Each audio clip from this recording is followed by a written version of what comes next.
नमस्कार दोस्तों। We mart में सिक्योरिटी गार्ड की नौकरी लग गई और फिर कुछ ऐसा इस दुनिया में मिल गया कि जो नॉर्मल इंसान उसे मिल जाए कभी सपने में भी नहीं सोच सकता। हाल फिलहाल में एक मीम वायरल हुआ है इसी टॉपिक के ऊपर। आप लोगों ने ज़रूर देखे होंगे या फिर नहीं देखे हैं तो आप वीडियो से कमेंट सेक्शन में देख रहे होंगे कि मैं वी मार्ट का सिक्योरिटी गार्ड बन गया, अब क्या चाहिए। अभी आप ट्विटर खोलो, इंस्टाग्राम खोलो या यूट्यूब खोलो, ये अलग अलग चीज़ें अलग अलग स्टाइल में दिख रही है। वी मार्ट का सिक्योरिटी गार्ड, वी मार्ट का सिक्योरिटी गार्ड, ये तो सबको पता है। लेकिन एक चीज़ जो नहीं पता वो आज के इस वीडियो में पता चलेगी कि इस कांड के पीछे एक बड़ी भयंकर भूतिया घटना जुड़ी हुई है। जी हाँ, बिल्कुल जुड़ी हुई है। सुनकर ऐसा लग रहा होगा ना कि क्या बकवास कर रहा हूँ, जलती आग में अपनी रोटियां सेकने भी आ गया। लेकिन रुकिए तो सही, भोपाल में एक घटना घटी जिसे सुनकर सर चकरा जाएगा। विशाल मेगा मार्ट के सिक्योरिटी गार्ड के साथ कुछ ऐसा हुआ जो आपकी आज की रात की नींद पूरी तरीके से उड़ा कर रख देगा। भोपाल के पास एक बहुत ही छोटे से गांव में विक्की नाम का लड़का रहा करता था। जबलपुर से इसने ग्रेजुएशन किया था सन 2017 के टाइम पे। ग्रेजुएशन इसकी हो गई थी भाई। उसके बाद बहुत इंटरव्यूज दे रहा था, भयंकर इंटरव्यूज दे रहा था, लेकिन कहीं पर भी इसको नौकरी नहीं मिल रही थी। ग्रेजुएशन इसने बीकॉम में किया था। बात ये थी कि ये ऐसा था ना कि हमेशा से इंजीनियरिंग करना चाहता था, लेकिन घर बार में इतने पैसे थे नहीं, तो घर वालों ने इसको क्या बीकॉम करवा दिए थे। पास कर लिया था और नौकरी की बहुत तलाश में था, लेकिन फिर मिली नहीं। तो फाइनली इसे घर वालों ने क्या बोले, बेटा एक काम कर, तू घर आ जा, तेरे से नहीं हो पाएगा। और ये भी सचमुच में हार मान चुका था और अपने गांव पहुंच गया। अब इसी तलाश में कि इतनी जगह इंटरव्यूज़ दिया हूँ, इतनी जगह अपने रिज्यूमे छोड़ा हूँ, तो कहीं ना कहीं से तो होगा ही, मतलब कॉल तो आएगा ही। लेकिन बहुत समय बीत गया और इसको कोई कॉल नहीं आया और ये गांव में दूसरों के खेतों में जाकर काम करने लगा। अरे काहे की ग्रेजुएशन, नौकरी मिली ही नहीं, वेस्ट हो गई डिग्री, क्योंकि अब दूसरों के खेत में हल जो चला रहा था, इससे अच्छा नहीं पढ़ा होता, नहीं गया होता इतने साल तक जबलपुर, अपने घर परिवार वालों को छोड़कर रहा होता यहीं पर और मस्त खेत में हल चलाता। किस बात का गम था, हाँ। लेकिन उम्मीदें जब जुड़ जाती है, घर वालों के पैसे बहुत खर्च हो जाते हैं, लोग ये सोचते हैं कि लड़का तो शहर गया है, अब देखना चमकती हुई गाड़ी में ही लौटेगा। और फिर जब लौटो और हाथ में कुछ नहीं होता है तो बड़ी विचित्र सी परिस्थिति बन जाती है। किसी को मुंह दिखाएं तो कैसे दिखाएं, ये वाली सिचुएशन आ जाती है। और इसी सिचुएशन से ये जूझ के एक ऐसी स्टेज में पहुंचा था कि दूसरों के घर पे, दूसरों के खेत में काम करने जा रहा था। जिंदगी में अपनी हार मान चुका था कि तभी जुलाई का महीना था। इसके गांव में इसका एक बहुत बचपन का दोस्त आता है। इस दोस्त का नाम था अनूप, जो कि भोपाल में रहता था। क्या करता था पता नहीं, इतना पता था कोई तो भी नौकरी कर रहा है। ये अनूप को देखता है तो इसके दिमाग के परखच्चे उड़ जाते हैं, क्योंकि अनूप इतने ठाट बाट वाला दिख रहा था भाई। अरे जब ये गांव से निकला था तब अनूप को कोई फटे पत्ते में नहीं पूछता था, लेकिन आज अनूप जब लौटा तो उसे देखने के लिए गांव की आधी भीड़ उमड़ गई थी, क्योंकि ऐसी सोने की चेन पहना है मोटी वाली, ऐसी महंगी वाली घड़ी, तो ये जूते पहना हुआ है, जो कपड़े, जो परफ्यूम लगाया हुआ है, देखकर लग ही नहीं रहा है कि हमारे गांव का लड़का है। देखकर ऐसा लग रहा है कि विदेश से आया हुआ है क्या। इसलिए अनूप को देखने के लिए पूरी भीड़ उमड़ पड़ी थी और इसको भी खुद के ऊपर फिर से शर्म आई कि देखो इस लड़के की हम ऐसे पोपट उड़ाते थे बचपन में, और आज इतनी ठाट बाट। शाम के समय ये खेत में काम कर रहा था और अनूप इसी खेत के आसपास घूमने के लिए आया। इसने अनूप को पकड़ा। अरे भाई अनूप यार, तू तो बड़ा स्टाइलिश लगने लगा है, लगता है बहुत पैसे कमा रहा है भोपाल में, तू करता क्या है ये तो बता। अनूप बोलता है कि अरे मैं एक स्कूल में काम करता हूँ। स्कूल है, प्राइवेट स्कूल है, वहाँ पे क्लर्क की नौकरी है मेरी। ये बोलता है स्कूल में तू क्लर्क, मतलब क्या बात कर रहा है भाई। ये बोलता है हाँ, हाल फिलहाल में स्कूल खुला, थोड़ा बहुत दूसरे काम का एक्सपीरियंस था, वहाँ पे क्लर्क की जॉब मिल गई है, अब तो अपनी लाइफ पूरी तरीके से सेट है। और वैसे भी भोपाल जैसे बड़े शहर में जाओ तो कुछ ना कुछ मिल ही जाता है। छोटे गांव में इतने स्कोप नहीं रहते ना। ये बोलता है हाँ भाई स्कोप तो नहीं रहते यार, मैं तो इतने सालों से देख रहा हूँ यार। अभी बस देखो स्कोप के नाम पे ये खेती है बड़े लोगों का, यहाँ पे थोड़ा बहुत काम कर लो तो थोड़ी पगार मिल जाती है भाई। अब मेरा भी कुछ हो सकता है क्या भोपाल में? हाँ, ये बोलता है तेरा कद काठी तो अच्छी है तेरी, सिक्योरिटी गार्ड बनेगा? ये बोलता है सिक्योरिटी गार्ड? ग्रेजुएट हूँ भाई, कैसा लगेगा? अरे कैसा लगेगा छोड़, कितने साल पहले ग्रेजुएट हुआ था? 2017 में ना? ये बोलता है हाँ 2017 में। और अभी कौन सा साल चल रहा है? ये बोलता है कि 2024। बोलता है बस 2024 चल रहा है, 17 में पास आउट हुआ था, 7 साल बीत गए, तूने जिंदगी में क्या उखाड़ लिया? तू अभी भी जॉब प्रोफाइल देख रहा है? बाहर निकल, शहर में किसी को कुछ बताना मत तू क्या करता है क्या नहीं। जब गांव लौटेगा महंगे कपड़े पहन के, महंगे जूते पहन के, अच्छी घड़ी पहन के, तो तेरे पीछे भी ऐसे ही भागेंगे जैसे मेरे पीछे भाग रहे थे। और वैसे भी बड़े शहरों में ब्रांडेड चीज़ की फर्स्ट कॉपी मिलती है। 4,000 की चीज़ होगी ना ब्रांड में, तो फर्स्ट कॉपी में तुझे 150 की मिल जाएगी। ये बोलता क्या बात कर रहा है भाई? ये बोलता है हाँ तो चलेगा तो बोल। ये बोलता हाँ चलूँगा, क्या जुगाड़ है? बोलता जुगाड़ उगाड़ छोड़, कमरा है अपना, चल लेना, अपने स्कूल में तेरे लिए बात करूँगा, पगार वगार भी ज़्यादा देखना मत, तू खाली काम शुरू कर, एक्सपीरियंस कमा, बड़े शहर में तो निकल, कुएं से तो निकल मेंढक, थोड़ा बाहर देख, नदी है, समंदर है, बहुत स्कोप है। ये बोलता है मैं घर पे बात करता हूँ। ये घर पे बात करता है और घर वाले भी तैयार हो जाते हैं कि जा, इतना समय तो इतना कुछ देख लिया है, ये भी देख ले। जब अनूप का इतना कुछ हो गया तो तेरा भी 1-8% कुछ हो जाए, चांस तो बनता ही है। और ये भी कुछ ही दिन बाद अनूप के साथ भोपाल पहुंच गया। अनूप के स्कूल में इसका होता है इंटरव्यू, और सर जी बोलते हैं नहीं भाई, तुम्हारा इंटरव्यू हमको समझ में नहीं आया, तुम्हारा सिलेक्शन नहीं हो पाएगा, बेटर लक नेक्स्ट टाइम। इसका दिमाग खराब हो गया, बोला बेटर लक नेक्स्ट टाइम? अब मैं कैसा करूंगा यार? और जगह इंटरव्यूज देता है, कई जगह इंटरव्यूज देता है, और 2017 वाली चीजें 2024 में भी रिपीट होने लगती है, और 24 से क्या 25 आ गया, रिपीट टेलीकास्ट चलता रहा। भोपाल में जितनी जगहें में चांसेस प्रोबेबिलिटी बनती थी, सब जगह इंटरव्यू दे डाला था। फिर 2025 में अचानक से V mart, Vishal mega mart में वैकेंसी निकलती है सिक्योरिटी गार्ड की। ढेर सारी वैकेंसीज थी, एलिजिबिलिटी थी 10वीं पास चाहिए। ये एलिजिबिलिटी देखते से ही मन उतार लेता है और पेपर को फाड़ के फेंक देता है। बोलता है ग्रेजुएट हूँ, इतनी जगह इंटरव्यू दे चुका हूँ, ये गिनती गिनने भी बैठूंगा तो सुबह हो जाएगी। अब सिक्योरिटी गार्ड के लिए जाऊँ जहाँ पे 10वीं की रिक्वायरमेंट है। कि इतने में इसका दोस्त अपने दोस्त के घर पे रह रहा था, अनूप, इसके पास आता है। बोलता है क्या हो गया भाई, पेपर फाड़ के क्यों फेंका? तू ज़्यादा स्टाइल मार रहा है क्या? भोपाल भी आया था तो यही सोच के आया था ना, स्कूल में सिक्योरिटी गार्ड बनेगा तो वी मार्ट में सिक्योरिटी गार्ड बन जाएगा, तो तुझे क्या प्रॉब्लम है? V mart, Vishal mega mart जैसी जगह पे तो भाई एसी वेसी चल रही होती है, उसके अंदर बैठ के, गेट के अंदर बैठना पड़ता है, बाहर नहीं। कोई भी जा रहे तो उसके सामान चेक करो, बिल में थप्पा मारो और उनको थैंक यू बाय बाय बोल के बस बैठे रहो, मतलब रवाना कर दो। तुझे कुछ करना ही नहीं है वहाँ पे। ये बोलता है क्या बात कर रहा है, सही में नहीं करना है? दोस्त बोलता है हाँ बिल्कुल नहीं करना है, तू दे इंटरव्यू। तू क्या भाई, मेरी पहचान में खुद कई ऐसे लड़के जो पोस्ट ग्रेजुएट भी है, पोस्ट ग्रेजुएट। तो ग्रेजुएट है ना, बीकॉम पढ़ा है ना? अरे कई ऐसे लड़के जो एमए एमकॉम किए हुए हैं, वो भी इस वैकेंसी का फॉर्म भरे हैं। विश्वास नहीं कर रहा है ना, तो थोड़ा बाहर निकल के देख। ये बोलता है सही में क्या, भर दूँ क्या, भरे हैं क्या?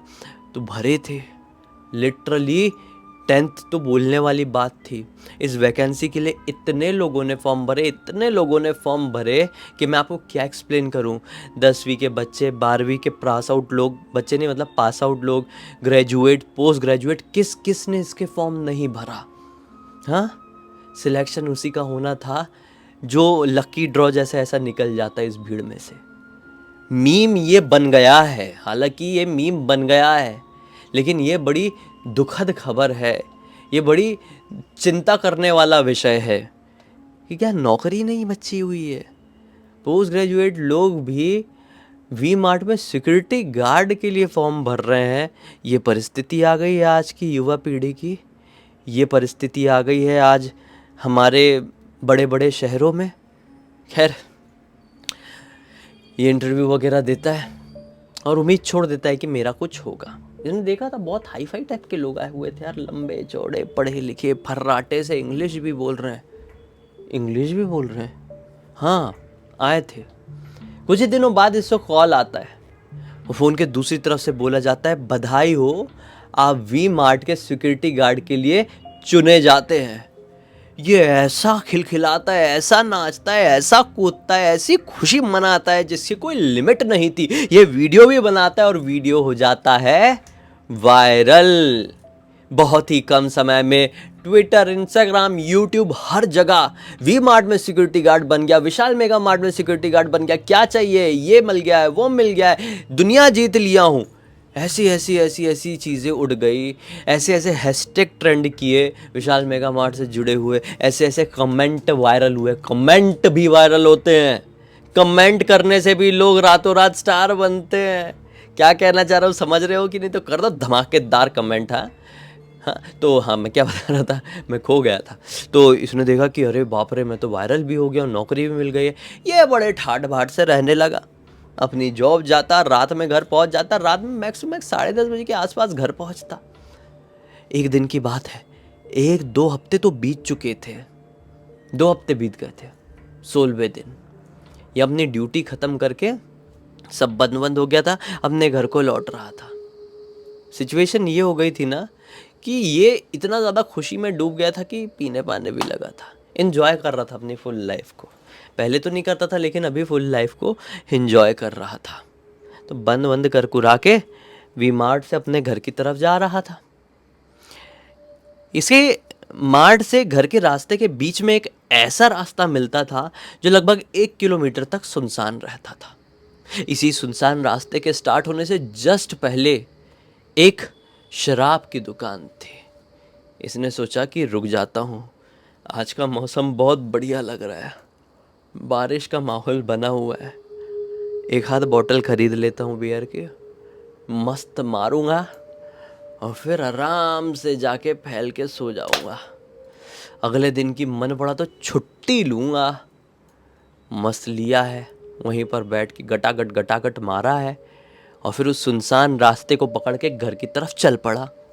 घर रहा होगा यहाँ से लगभग 1 से 1.5 किलोमीटर की दूरी पर। चल पड़ा, थोड़ी आगे गया, जोरों की बिजली कड़की, गड़गड़। बिजली कड़की तो कड़की, बूंदाबांदी बारिश भी होने लगी।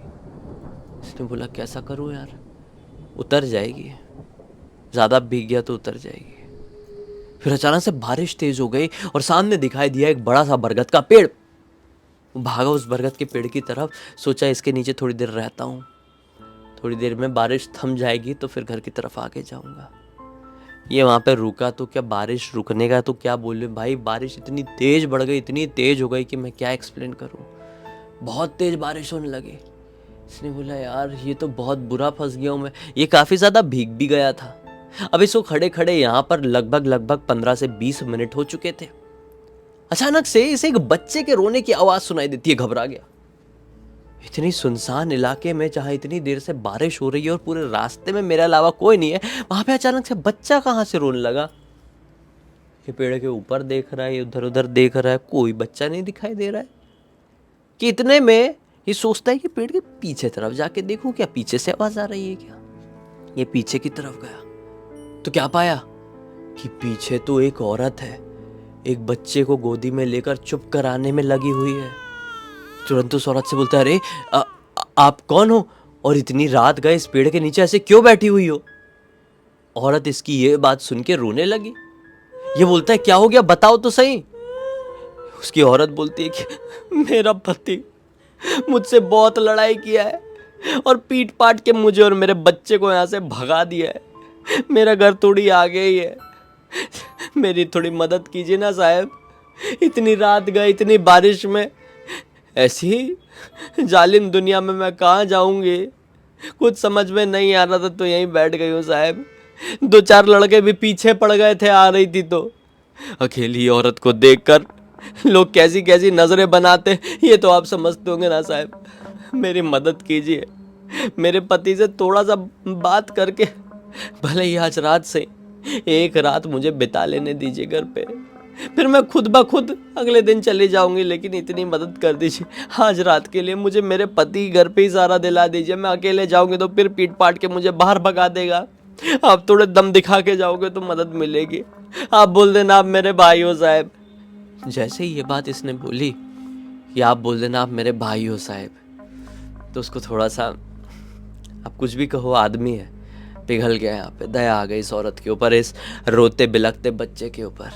ये बोलता है, अरे बहन शांत हो जाओ, इतना मत घबराओ, चलो कहाँ है तुम्हारा घर। बोलती है अंदर, थोड़ी अंदर तरफ है, चलिए ना साहब। ये बोलते चलो मैं बात करता हूँ तुम्हारे पति से, ऐसे कैसे तुमको भगा दिया है इतनी बारिश में, ऐसे इलाके में, कहाँ जाओगे तुम, चलो मैं देखता हूँ उसको। और बोलने वाली बात नहीं है, मुझे सही में अपना भाई समझो, भरोसे से चलो। अब ये जाती है उसके साथ।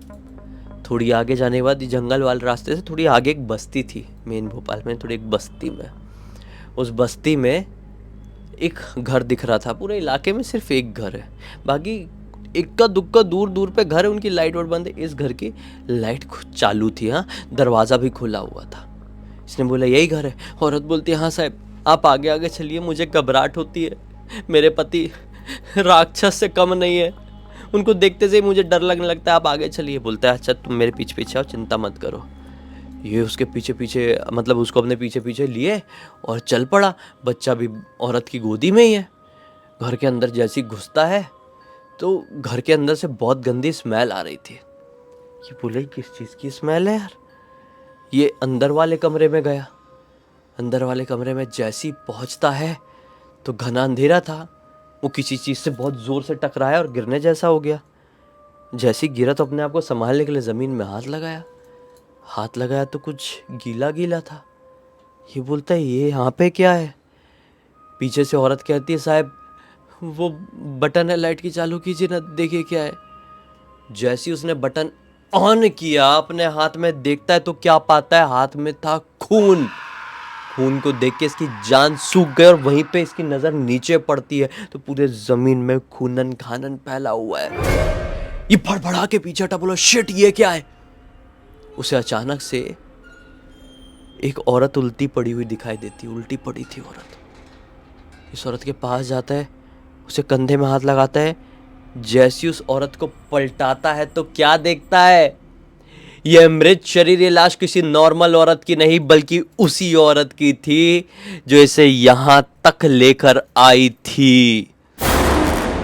ये तो वहीं पर ब्लैंक रह गया। ये देखकर मुंह फटा का फटा रह गया इसका। पीछे से अचानक से जोर से रोने की आवाज सुनाई दी। ये हड़बड़ा कर पीछे पलट कर देखा तो पाया कि एक बच्चा, वो ऐसे चलते चलते आते हैं ना बच्चे, रेंगते हुए, क्या बोलते हैं उसको, कौन सा वर्ड होता है वैसे, जो चल नहीं पाते बच्चे, चार हाथ से चलते हैं, वैसा बच्चा करते करते इसके पास आया।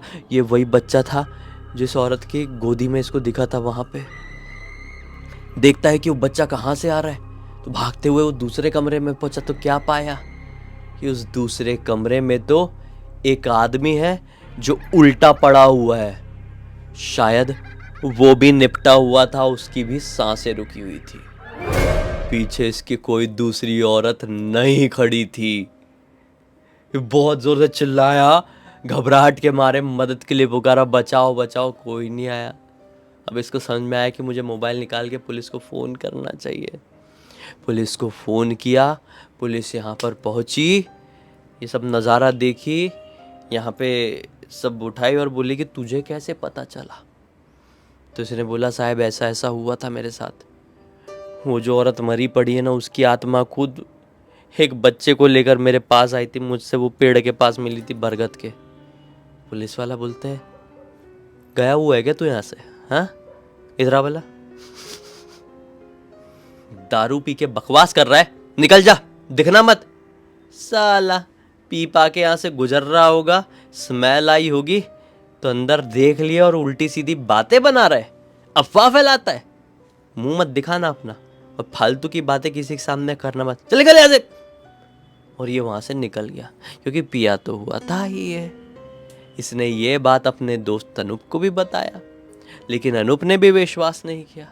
जिसको भी ये कहानी पता चली सबने यही थ्योरी बताया कि तू साले पी के उसे घर के सामने से गुजर रहा था, अंदर से स्मेल आई, तू अंदर गया और देखा कि अरे ये सब है, और तू अपनी हीरो बनने के लिए हाँ ये सब बोल रहा है कि मुझे आत्मा दिखी, मुझे वो लड़की लेने के लिए आई थी, फिर वो अपने घर तक लेके गई, ये वो दुनिया भर का। लेकिन इसने बोला कि ये तुम लोगों की थ्योरी होगी, असली घटना तो ये ही थी जो मैंने अभी आपको बताया। इस पूरी घटना की जानकारी मुझे किसी और ने नहीं, विक्की ने भी नहीं, इस बार अनूप ने इंस्टाग्राम पर लिखकर भेजा। विक्की का दोस्त, वो विशाल मेगा मार्ट के सिक्योरिटी गार्ड के दोस्त ने इंस्टाग्राम पर लिखकर भेजा और बोला भाई पूरी दुनिया को बताओ कि असलियत क्या है किसी चीज़ के वायरल होने के पीछे का असली रहस्य। कोई चीज़ वायरल होती है तो उसके पीछे भी कुछ ना कुछ तो रहता है, तभी वो चीज़ इतनी ज़्यादा बढ़ती है, चाहे किसी पॉजिटिव एनर्जी का हाथ रहे या नेगेटिव एनर्जी का। लेकिन यहाँ पर वो औरत की आत्मा पॉजिटिव थी या नेगेटिव, ये सोचने वाली बात है। बाकी आपको क्या लगता है कमेंट सेक्शन में ज़रूर बताइए। बाकी अब तक देख लेते तो लाइक ज़रूर कर देना, चैनल को सब्सक्राइब करके बेल आइकन दबा के ऑल के ऑप्शन में क्लिक करना, क्योंकि इसी तरह के हैरान कर देने वाले खौफनाक वीडियोस डेली आप लोग के सामने लेके आता रहता हूँ। इंस्टाग्राम की लिंक इस वीडियो के डिस्क्रिप्शन बॉक्स में मिल जाएगी, क्लिक करके डायरेक्टली वहाँ पर पहुँच जाना। और इसी तरह की कोई भी कहानी, टॉपिक या जानकारी आप लोग के पास भी है तो लिख भेजना, हो सकता है मेरा अगला वीडियो कल आपके हिसाब से बन रहा हो। तो चलिए कल फिर से मिलते हैं, तब तक के लिए बहुत बहुत धन्यवाद। आपका दिन शुभ हो।